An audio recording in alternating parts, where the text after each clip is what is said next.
안녕하세요, 여모건입니다. 코인업TV와 함께하는 여모건의 코인 이야기. 오늘은 네 번째 시간으로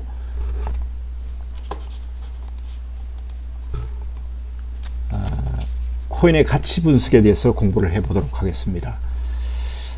여러분들 코인의 가치 분석이 가능할까요? 자, 코인의 가치 분석을 하기 전에 가격과 가치의 개념을 먼저 공부해 보도록 하겠습니다. 가격과 가치를 비교해 보면요, 가격이라고 하는 것은 수요와 공급에 의해서 결정됩니다. 수요 공급에서 결정되기 때문에 아주 객관적이죠.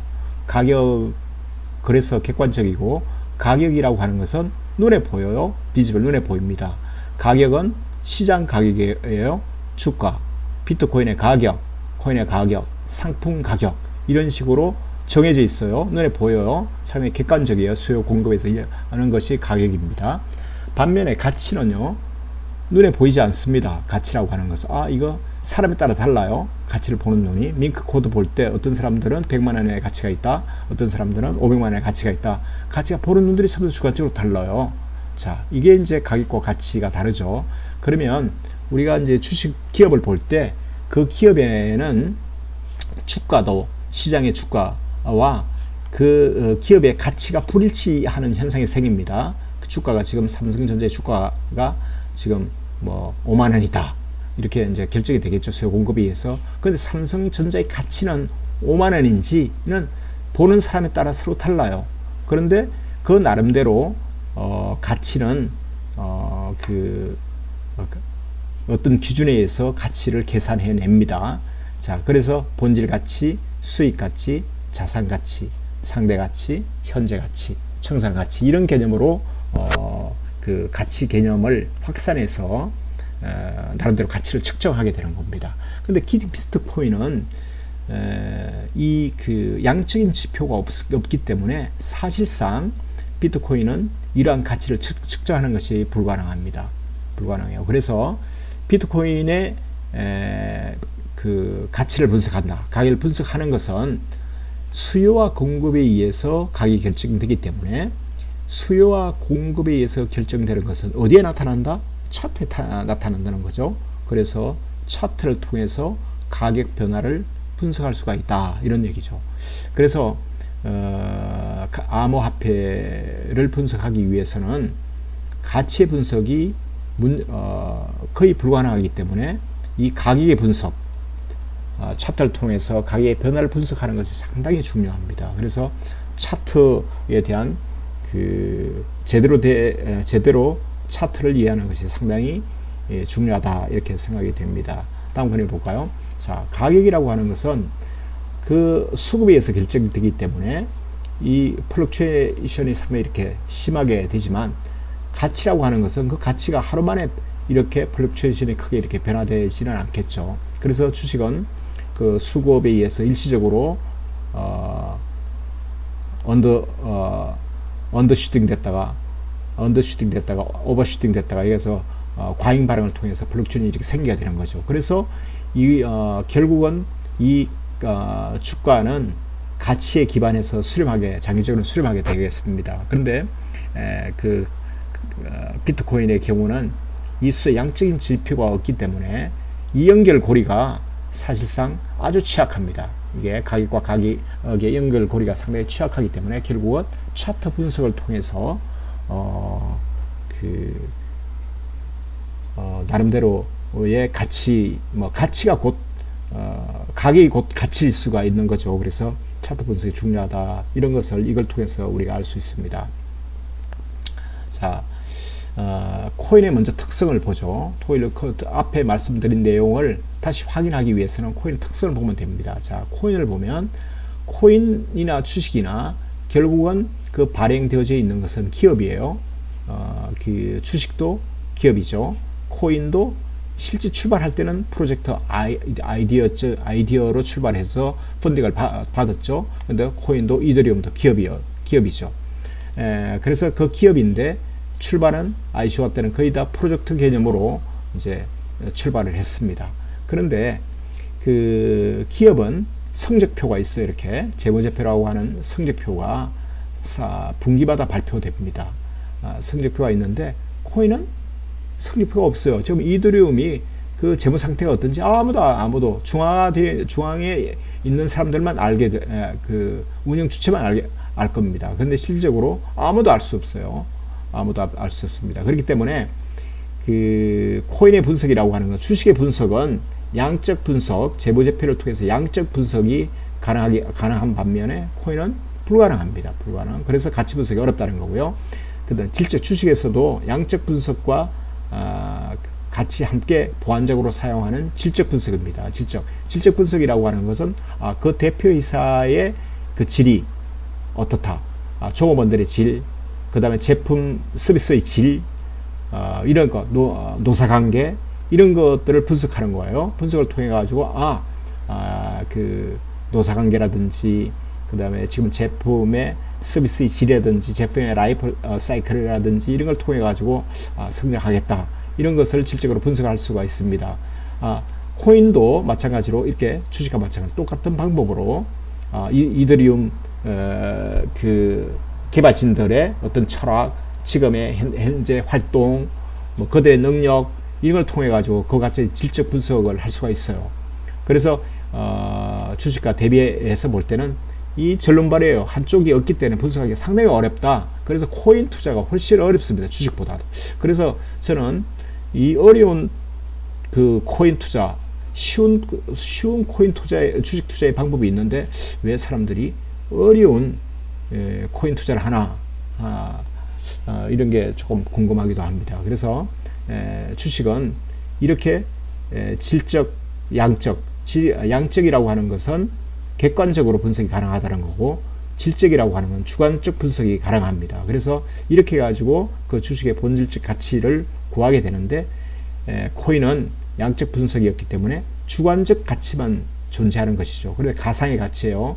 그래서 이게 보는 시각에 따라서, 분석자에 따라서, 분석 방법에 따라서 가치가 엄청난 차이가 발생하게 되는 겁니다. 그래서 이런 특성을 이해를 하면 코인 분석이, 코인 투자가 상당히 어렵겠구나, 이런 것을 이해할 수 있습니다. 자, 그러면요, 이론적으로 코인의 분석이 가능할까를 한번 생각해 보겠습니다. 이론적으로 분석할 수 있을까? 자, 코인의 종류에는 크게 세 가지로 나눕니다. 페이먼트 코인과 유틸리티 코인과 시큐리티 코인, 세 가지 코인이 있어요. 그럼 페이먼트 코인이라고 하는 것은 화폐라는 거죠. 화폐이기 때문에, 그러면 경제학에 화폐 수량서를 대입해 가지고 그 코인의 그 가치를 산출할 수 있겠다라고 하는 거죠. 이렇게. 그 다음에 유틸리티 코인이라고 하는 것은, 이것은 사실상 그 서비스를 이용하는 그런 코인이에요. 서비스를 이용하는 코인이기 때문에 이게 사실상 그 분석의 툴이 마땅치 않아요. 유틸리티 코인 같은 경우는 어떤 방식으로, 어떤 이론을 대입해서 분석해야 할지 마땅치 않다는 거죠. 시큐리티 코인이라고 하는 건 주식과 똑같은 거예요. 시큐리티 코인 같은 경우는 주식과 똑같은 것이기 때문에, 이 시큐리티 코인, 지금 시큐리티 코인으로 실제 그 크게 존재 가치가 있는 것들은 사실상 없어요. 근데 이제 그런 코인이 있다고 하면 기업과 똑같은 방식으로 이론적 분석이 가능해요. 그 반응 방법은 항상 성장 모형이라고 하는 재무관리의 1페이지에 나옵니다. 이걸로 분석이 가능합니다. 그래서 이론적 분석이 가능할까라고 보면 뒷페이지에 설명하겠습니다만은, 이론이라고 하는 것은 가정을 전제로 해요. 가정을 어떻게 전제했느냐에 따라서 상당히 차이가 납니다. 그렇기 때문에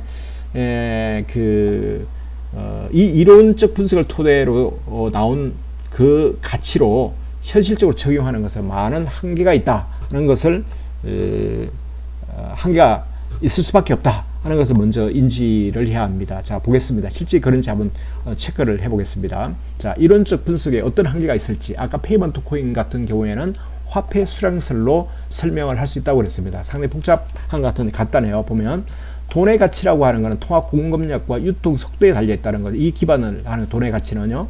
그래서 이 공급량, 통화의 공급량, 비트코인의 공급량과 비트코인의 유통 속도, 예를 들면 이것을 이 두 가지와 이런 P는 가격입니다. 그 다음에 거래, 그 화폐로 거래된 규모, 이거 두 가지가 일치한다는 거죠. MV는 PT다는 거죠. 그러면 P라고 하는 것은 MV는 T다라는 거예요. 그러니까 화폐의 공급량과 그러니까 비트코인의 공급량과 비트코인의 유통 속도를 곱해가지고 연간 거래량으로 나누면 비트코인을 통해서 거래된 경제 규모로 나누면 그러면 비트코인의 가격을 구할 수 있다 이런 거예요. 자, 그래서 이걸 적용해서 비트코인을 적용한다고 하면 예를 들어서요.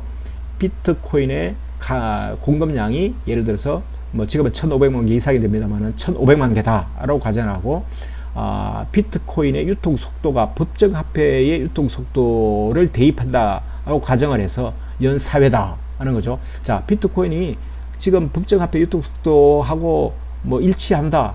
뭐 이런 어떤 거를 객관적으로 증명할 수 있는 게 없어요, 사실. 그러나 이걸 2로 할 때, 3으로 할 때 이게 가치별로 엄청난 차이가 있다는 거죠. 그 다음에 그 비트코인으로 연간 구매된 달러 표시 재화의 규모가 12억 불일지 10억 불일지 이게 추산하기가 상당히 어려워요. 자, 이런 것이 가능하다고 하면 비트코인이라고 하는 것은 여기서 마찬가지로 P의 역수로 해서 이걸 계산하면 20불이다 이렇게 정의할 수 있어요. 그러나 이것이 얼마나 자주 거래될지 얼마만큼 구매될지 거래가 될지 이거는 알기가 상당히 어려워요. 그래서 결국은 이런 가정을 통해서는 그 가격을 얼마다고 이론적으로 설명을 할 수 있으나 그 답이 A, B, C에 따라서 달라요. 어떤 사람들은 20불이다. 어떤 사람은 1000불이다. 1500불 이런 오차가 엄청나게 큽니다. 그런데 이런 오차가 있는 이런 분석 툴을 통해서 비트코인의 그 가치를 분석한다라고 하는 것은 어불성설이다 라고 하는 거고요. 두 번째, 자, 아까 시크릿 코인 같은 경우는 재무관리에서 나오는 항상 성장 모형, 고든의 항상 성장 모형이라는 게 있어요. 그래 주가라고 하는 것은 이익을 갖다가 일정한 율로 할인한다는 겁니다. 할인을 하는데 성장률만큼 빼서 할인한다는 거예요. 그래서 이제 프라이스라고 하는 것은 그 이익을 이렇게 할인율로 할인하면 현재의 가치를 구할 수 있다는 거죠. 그런데 그 시크릿 코인 같은 경우도 지금 재무제표도 없는 이런 이익의 규모를 측정하는 것이 상당히 불가능해요. 불가능하기 때문에 결국은 이런 이론적 교과서에 나오는 이론적 모형을 통해 가지고 가격을 측정할 수 있다라고 하는 것은 속담의 억지 추정이라는 거죠. 억지 추정. 그러니까 이론적 분석은 설명의 툴로 막 이렇게 분석할 수 있겠다 하는 이런 것이고 실질적으로는 사용하는 것이 불가능해서 뭐 이런 쪽 개념으로 뭔가 접근하는 것은 억지 추정이다 하는 거고요. 자, 그러면 그러면 이론적 방법이라고 하는 것은 한계가 있으면 정말로 실질적인 분석 방법을 어떻게 해야 될까를 보겠습니다. 아까 말씀드린 대로 코인은 질적 분석을 할 수 있다고 그랬으면 질적 분석은 그 주관적이라고 그랬어요. 정성적 분석이라고 하는데 영어로 qualitative analysis예요. 그 질적으로 보는 거예요. 이오스가 활동 기술력이 있네. 최근에 GitHub에 많은 것을 발표를 하고 활동적이네. 개발진들이 상당히 우수하네. 등등 이런 걸로 평가하는 거예요. 이렇게 평가해 가지고 이 정도면 뭐 될 거야 라고 하는 거죠. 자, 이게 상당히 주관적이기 때문에 그 주관을 통해서 확신을 갖는 상당히 그 약점이 있겠죠. 그래서 하여간 이런 방법으로 분석을 할 수 있다는 거죠. 자, 상대가치 분석이라고 하는 게 있는데 상대가치는 이렇게 하는 거예요. 이더리움을 상대가치 분석은 어떻게 하느냐 하면 이더리움과 기존의 그 제도권에 있는 어떤 이더리움과 비슷한 기업을 상대 비교하는 거예요. 자, 이더리움의 어떤 그 회사의 영업 구조와 애플의 영업 구조가 같다고 가정을 하면 애플과 이더리움을 비교하는 거예요. 자, 애플은 이미 상장되어져 있기 때문에 애플의 가치를 압니다. 이렇게 비교를 하는데 사실상 가상화폐는 기존 세상의 어떤 기업도 그 기업과 유사한 기업이 기존에 그 평가받아져 있는 제도권에 있는 기업과 비교할 수 있는 게 없어요. 그렇기 때문에 상대가치 분석이 불가능하다. 컴패러티브 어널리시스가 불가능하다. 다만 컴패러티브 어널리시스가 가능한 것은 코인과 코인은 상대 비교를 할 수 있다는 거죠. 자, 비트코인과 이더리움, 또 비트코인과 라이트코인. 자, 그 다음에 플랫폼을 지향하는, 예를 들면 이더리움과 이오스. 그 다음에 익명성 코인 대쉬, 모네로, 뭐 이런 것을 상대 비교할 수 있다는 거죠. 이런 것은 가능하지만 우리가 정통적으로 얘기하는 이미 제도권에 평가받는 어떤 기업과는 비교할 수 없다는 거고요. 자, 그러면 앞서서 이론적 분석도 실질적으로 불가능하고 또 다른 쪽으로 분석도 가능하지만 한계가 있는데, 다만 할 수 있는 것은 기술적 분석은 가능하다는 거예요. 수요 공급의 결과로 나타나는 것이 차트이기 때문에 기술적 분석을 통해서 코인은 코인의 가치 분석, 가격 변화 분석을 기술적 분석을 통해서 가능하다는 것이죠. 자, 그러면 비트코인의 가치 분석을 이런 한계에도 불구하고 비트코인 가치가 얼마나 있을까? 어떻게 존재할까? 를 한번 보면요. 자, 비트코인 그 가치를 말하기 전에 전체 코인의 가치 기반을 보면, 우리가 법정 화폐라고 하는 것은 피아트머니라고 하는데, 이것은 어떤 가치를 지닙니까? 국가, 발행 국가, 중앙은행이 보정함으로 가치를 지니게 됩니다. 근데 암호화폐라고 하는 것은 이게 누가 보정해 주질 않아요. 보정해 주질 않고, 암호화폐는 사용자가 상호 인정함으로 그 가치를 지니죠. 비트코인이 지금 그렇지 않습니까? 서로 인정하고 수요가 있고 필요하면 암호화폐가 존재하게 되는 거고, 그 가치를 인정받게 되기 때문에 컨센서스 머니다 이렇게 얘기할 수 있어요. 그러면 이런 사용자가 많아지면, 사용자가 많아진다는 얘기는 비트코인을 통해서 경제 행위가 많아지면 그 가치가 증가한다 이렇게 볼 수 있어요. 네트워크 효과라고 합니다. 그래서 이렇게 그 암호화폐의 가치를 뭔가 어떤 방식으로 암호화폐의 가치가 있다 이렇게 분석을 할 수가 있겠습니다. 자, 또 그 다음에요, 코인의 전체의 시장 가치를 통해서 앞으로 암호화폐가 어떻게 성장할지, 어느 정도 규모로 현재 그 전체 경제 규모에서 어느 정도 차지하는지를 보면, 대충 암호화폐가 존재한다고 하면 앞으로 어떻게 어느 규모로 성장할지 이런 걸 예단하는 데 조금 도움이 될 거라고 봅니다. 자, 그 실물 경제를 대표하는 것은 GDP예요. 그래서 전 세계 GDP가 2017년도에 79조예요. 그러면 우리가 자동차가 수레가 굴러가면 양쪽에 두 바퀴로, 왼쪽 바퀴와 오른쪽 바퀴가 두 바퀴를 통해서 굴러갑니다. 그런데 좌측 바퀴와 우측 바퀴가 규모가 비슷하면 스무스하게 굴러가지만, 한쪽 바퀴가 크면 끼우뚱 이렇게 굴러갈 수밖에 없어요. 그래서 이제 실물의 바퀴와 금융의 바퀴, 두 바퀴가 경제는 함께 돌아갑니다. 예를 들면 지금은 실물의 바퀴보다도 금융의 바퀴가 훨씬 커요. 왜냐하면은 그 미국의 금융위기 이후에 엄청나게 토안을 많이 찍어냈기 때문에 금융의 바퀴가 엄청나게 커졌어요. 그렇기 때문에 실물이 상당히 부풀려져 있다, 거품이 있다 이렇게 볼 수 있어요. 이런 식으로 이제 비교를 하게 되는데, 그래서 실물의 바퀴에 해당되는 GDP와 금융의 바퀴에 해당되는 시가총액을 이렇게 비교를 하면, 주식시장인 경우에는 세계 주식시장은 GDP 대비해서 1.2배 정도로 이 바퀴가 굴러갑니다. 실물 바퀴가 1일 때 금융의 바퀴는 1.2배 정도 규모로 지금 굴러가고 있어요. 자, 이렇게 비교하는 것과 마찬가지로 암호화폐 전체를 비교해 보면, 암호화폐가 금년도 1월 7일 날 최고점 비트코인이 19,400 몇 달러인가 거기 갈 때, 그 당시에 전체 시가총액이 8,350억 달러였어요. 그런데 어제 제가 계산해 봤더니, 어제 그 마켓캡에서 확인한 전체 암호화폐의 마켓캡이 2,211억 달러였어요. 엄청나게 한 6,100억 달러가 공중으로 날아갔습니다. 날아갔어요. 날아갔는데 그래서 2,211달러를 GDP와 비교하면 0.27%예요.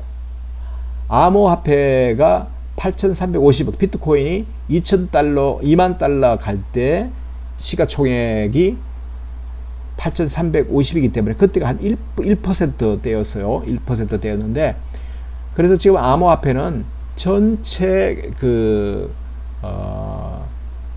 GDP하고 비교해 보면 엄청나게 적습니다. just peanuts예요. 금융의 바퀴와 비교해도 금융 시가총액하고 비교해도 엄청나게 작아요. 엄청나게 작습니다.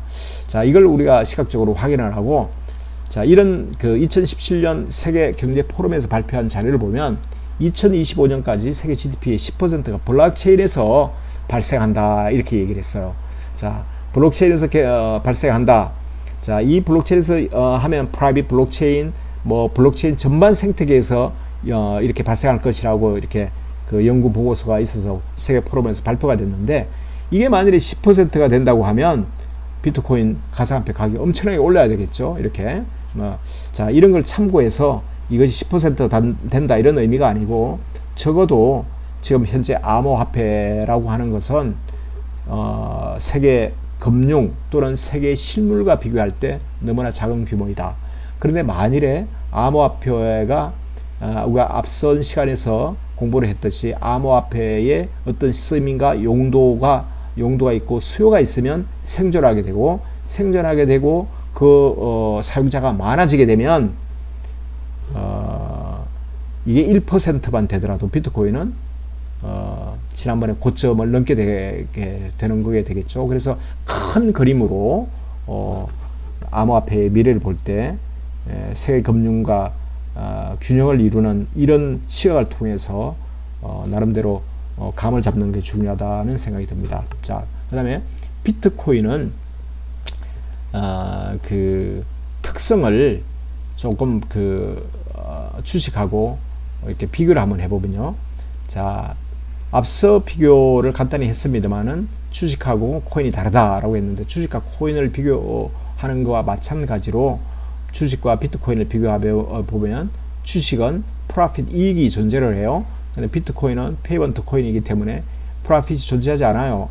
존재하지 않습니다. 비트코인을 통해서 수수료가 발생되는 것들은 비트코인 중앙이 가져가는 것이 아니고 채굴자가 가져가게 되는 것이에요. 그러니까 프로핏이 존재하지 않아요. 그렇기 때문에 포캐스팅이 불가능해요. 주식은 가능하지만 불가능하고 밸류에이션 측정이 불가능합니다. 그래서 주식은 결국은 가격과 가치라고 하는 것이 상호 존재를 해서 그 가격의 불일치가 존재하기 때문에 정확한 본질 가치를 알면 돈을 벌 수 있다 이런 얘기가 되지만, 비트코인은 결국 가치와 가격이 붙어 있다는 거죠. 그래서 상당히 분석이 어렵다는 거고, 그래서 차트 분석을 통해서 뭔가 시세를 예측하고 매매를 하고 하는데 기초 분석을 통해서 하는 것이 중요하다는 것을 말씀드렸고, 그 다음에 비트코인을 금과 같이 비교를 해보면, 많이 금과 같이 비교를 하죠. 그래서 그 특성을 보면 금은 변하지 않아요. 변하지 않고 비트코인 불가역성을 가지고 있어요. 비트코인. 그러면 이런 성질이 비슷하다는 거고, 지금 금도 언제든지 현금으로 교환할 수 있는 재화예요. 금. 그 다음에 비트코인도 언제든지 현금으로 교환할 수 있는 재화죠. 그렇기 때문에 금과 비트코인이 비슷하다. 그 다음에 금도 희소하고 비트코인도 희소하다고 해서 비트코인을 디지털 금이다고 표현한 이유가 여기 있습니다. 자, 비트코인의 수요와 용도를 보면 앞선 시간에 제가 설명드렸죠. 용도, 어떤 쓰임새가 있으면 수요가 있다는 말씀을 드렸고, 수요가 있으면 가치가 있다는 거고요.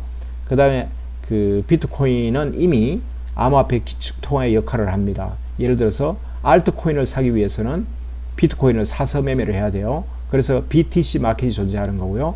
그 다음에 ICO를 할 때 그 ICO 참여 통화로 비트코인, 이더리움 브릿지 통화로 역할을 하기 때문에 결국은 비트코인은 그 현재 암호화폐 기초 통화로서 실질적으로 역할을 하고 있습니다. 그 다음에 또한 암호화폐가 지금 그 세계적으로 비트코인 ATM기가 세계적으로 많이 있어요. 널리 사용되지는 않지만 지금 암호화폐는 부분적으로 사용되는 전체 암호화폐 결제 점유율 중에서 비트코인이 86%를 차지합니다. 그러면 사실상 페이먼트 코인은 뭐 거의 비트코인으로 하고 있다, 이런 의미가 되는 것이에요. 그렇기 때문에 뭔가 비트코인은 이런 이유 때문에 알트코인하고는 그 가치와 성격이 다르다는 것이죠. 앞에 설명드린 대로 교환할 수 있는 가치, 언제든지 금은과 같이 재화로서 역할을 하기 때문에 크립토 어셋에 이런 기능을 합니다. 그래서 자, 비트코인의 가치를 요약하면 아까 말씀드렸던 양적 가치라고 하는 것은 양적 가치에 대한 분석은 불가능하다. 앞선 페이지에 봤듯이 희소 가치가 존재를 한다. 네트워크 사용자가 증가하면 그 가치가 증가한다. 국제 송금 이런 실질적인 가치가 있다. 사용할 수 있는 실질적인 가치가 있다. 이런 가치가 존재를 해요. 자, 이런 가치가 존재하기 때문에 비트코인은 미래 어떻게 될지 가치의 금액은 알 수는 없으되 비트코인이 어떻게 존재할지에 대해서는 충분히 우리가 어느 정도 예상을 해볼 수가 있습니다. 자, 비트코인을 가치 분석의 측정 지표를 앞서서 쭉 설명한 것을 토대로 해서 가장 가깝게 측정할 수 있는 지표라고 하면 이 두 가지로 설명할 수 있어요. 자, 이 가격을 해시레이트로 나누는 거예요. 무슨 얘기냐면, 자, 프라이스 비트코인하고 비트코인을 해시레이트로 나누는 거예요. 해시레이트라고 하는 건 뭐냐면, 채굴 컴퓨터, 비트코인 채굴 컴퓨터의 채굴 능력을 얘기하는 거예요. 그러면 채굴 능력이 증가가 되면 이 비율이 내려가요. 채굴 증가가 해시레이트가 증가됐다는 얘기는 비트코인 네트워크의 컴퓨터 수가 증가했다, 이런 의미와 같아요. 또 해시레이트가 증가했다는 얘기는 비트코인이 지금은 가격이 낮은데도 불구하고 미래에 오를 걸 예상해서 채굴자들이 열심히 채굴하고 있다는 뜻이에요. 그러면 이것이 낮을수록 저평가 되어질 수 있다, 이렇게 설명할 수 있는 거예요. 그렇기 때문에 2015년 이후에 최저 PH 비율이 2.3배다는 거죠. 그러면 이 비율이 가장 낮은 비율일 때 본질적 가치에서 많이 가격에 비해서 많이 싸졌구나, 이렇게 계산해낼 수 있어요. 이렇게. 자, 두 번째는 MVT라고 하는 비율이 있어요. 이거는 뭐냐면 NV라고 하는 것은 네트워크 밸류예요. 네트워크 밸류와 이 트랜잭션 레이쇼를 비교하는 거예요. 그래서 네트워크 값 대 거래 비율이라고 하는 건데, 네트워크 밸류라고 하는 것은 시가총액으로 가름한 마켓캡, 암호화폐의 마켓캡으로 대응을 하고요. 자, 그래서 MVT라고 하는 것은 네트워크 밸류, 시가총액을 뭘로 다루느냐 하면 비트코인 내 거래 규모, 데일리 거래 규모로 나누어서 이 거래 규모, 비트코인의 분모에 해당되는 데일리 트랜잭션 볼륨이 커지면, 이 거래 실질적으로 사용자가 증가를 하면 이게 NVT 값이 내려가겠죠. 사용자가 많이 증가한다. 아까 말씀드린 대로 네트워크의 네트워크가 잠깐 확장되고 있다는 것이죠. 그러니까 사용자가 많이 증가하면 그 가치가 올라간다는 네트워크 효과를 아까 설명드렸을 때, 그렇게 이 비율을 통해서 보면 이 비율도 낮을수록 저평가 됐다고 볼 수 있어요. 그러면 MVT 차트를 만들어서 이렇게 비교를 하면 적어도 비트코인의 가치를 수치적으로 이렇게는 설명할 수 있다는 거죠. 그래서 이것은 시계열 분석, 비트코인의 시계열, 그 다음 코인 간 상대 비교를 통해서 활용이 가능하다, 이렇게 설명할 수 있습니다.